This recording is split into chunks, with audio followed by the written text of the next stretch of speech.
आज का विषय है जैन धर्म के बारे में। तो आइए जैन धर्म के बारे में समझते हैं। महत्वपूर्ण जानकारी है इसका इतिहास इस प्रकार से। तो जैन धर्म तो इस प्रकार से वर्णन है।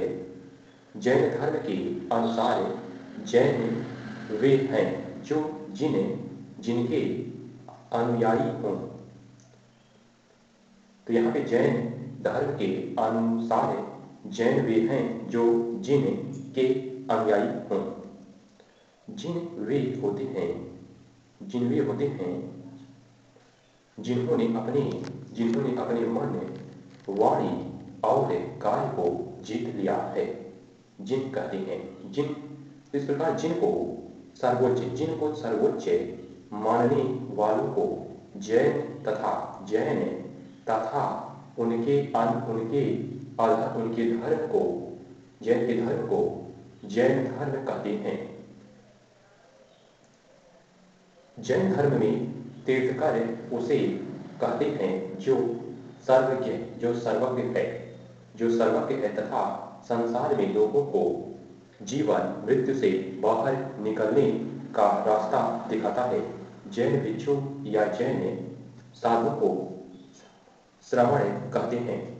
जैन धर्म में आत्मा के अस्तित्व को स्वीकारा गया है। अब आगे बात करते हैं। प्रथम तीर्थकर जो है ऋषभदेव जैन धर्म के संस्थापक हैं। ऋषभदेव जो है जैन धर्म के संस्थापक हैं और प्रथम तीर्थकर हैं। ऋषभदेव जैन धर्म के संस्थापक हैं। 23वें तीर्थकर के बारे में बताते हैं यहाँ पे। तो 23वें तीर्थकर हैं पार्श्वनाथ, इनका नाम है पार्श्वनाथ। 23वें तीर्थकर हैं। और 24वें तीर्थकर के बारे में 24वें जो 24वें हैं तीर्थकर, उनका नाम है वर्धमान महावीर। इन्होंने ही जैन धर्म का वास्तविक संस्थापक समझा जाता है। यानी इन्हें ही जैन धर्म का वास्तविक संस्थापक समझा जाता है। किसे? तो यहाँ पे 24वें तीर्थकर जो है वर्धमान महावीर आगे समझा जाता है। इन्होंने ही जैन धर्म को शिखर तक पहुंचाया। तो वर्धमान महावीर में जो 24वें तीर्थकर है।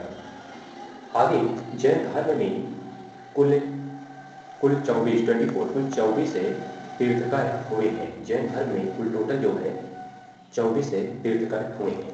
तो यहाँ पर इतना मेन पॉइंट बताया गया। अब आगे बात करते हैं यहाँ पे वर्धमान महावीर के बारे में। वर्धमान महावीर के बारे में अब यहाँ पे समझा जाएगा। तो बताया जा रहा है जैन धर्म के बारे में। तो आइए जानते हैं यहाँ पे जो 24वें तीर्थकर हैं वर्धमान महावीर के बारे में वर्णन इस प्रकार से। इनका जन्म 1599 ईसा पूर्व में, इनका जन्म 1599 सॉरी। तो यहाँ पे इनका जन्म क्षमा चाहते हैं, जन्म इनका जो है वो हुआ था 599 ईसा पूर्व में। कब हुआ? 599 ईसा पूर्व में हुआ इनका जन्म। और स्थान जो इनका स्थान है वैशाली के निकट कुंडल ग्राम।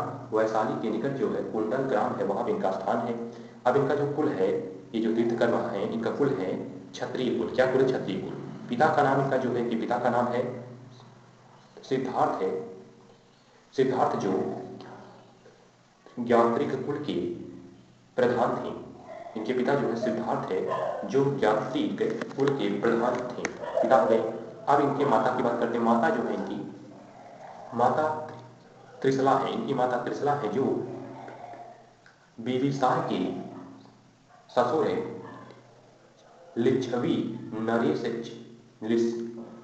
नरेश चेट्टक की बहन थी। इनके माता के बारे में परिचय दिया गया। अब आगे इनकी पत्नी की बात करते हैं। इनकी पत्नी है, इनका नाम इनकी पत्नी का यशोदा। क्या नाम रहा? यशोदा। अब पुत्री की बात करते हैं। जो इनकी पुत्री है उनका नाम है प्रिय दर्शना। क्या नाम है? प्रिय दर्शना पुत्री हो गई। अब यहाँ पे दामाद का नाम है इनके जमाली। जो इनके दामाद का नाम है जमाली, जो महावीर का प्रथम शिष्य भी था। तो ये महावीर के पहले शिष्य भी थे। इनका नाम रहा जमाली। और इनके महावीर के दामाद का नाम यही है जमाली। ये दोनों एक ही हैं। इनके महावीर स्वामी जी के इनके दामाद भी हैं और इनकी पुत्री के जो आगे चलते हैं पॉइंट बताते हैं। गृह गृह त्याग जो इनका हुआ, गृह त्याग 30 वर्ष की आयु में हो गया। कब हुआ गृह त्याग इनका? 30 वर्ष की आयु में हो गया महावीर जी का गृह त्याग। घर छोड़नी 30 वर्ष की आयु में आ गया। कैवल्य प्राप्ति 42 वर्ष की आयु में। तो कैवल्य प्राप्ति जो इन्होंने की वो है, कैवल्य प्राप्ति जो इन्होंने की 42 वर्ष की आयु में की।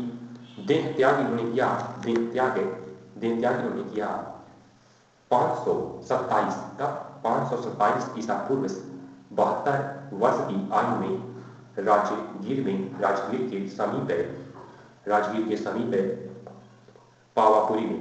तो इनका जो देह त्याग है महावीर स्वामी जी का देह त्याग है, तो इनका 527 ईसा पूर्व ने किया। इन्होंने कितनी उम्र थी? तो उम्र रहा इनका 72 वर्ष की आयु में राजगीर के समीप पावापुरी में देह त्याग इन्होंने किया। इस प्रकार से यहाँ पे बताया गया इनके बारे में। तो ये रहे वर्धमान महावीर के बारे में परिचय दिया गया। अब आगे चलते हैं जैन दर्शन के बारे में जानते हैं। तो आइए जैन दर्शन के बारे में। तो यहाँ महावीर स्वामी के उपदेशों एवं सिद्धांतों से ही जैन दर्शन की नींव पड़ी। जैन दर्शन के मुख्य मत सिद्धांत हैं। तो ये हो गया। आइए इसके बारे में बताते हैं। देखिए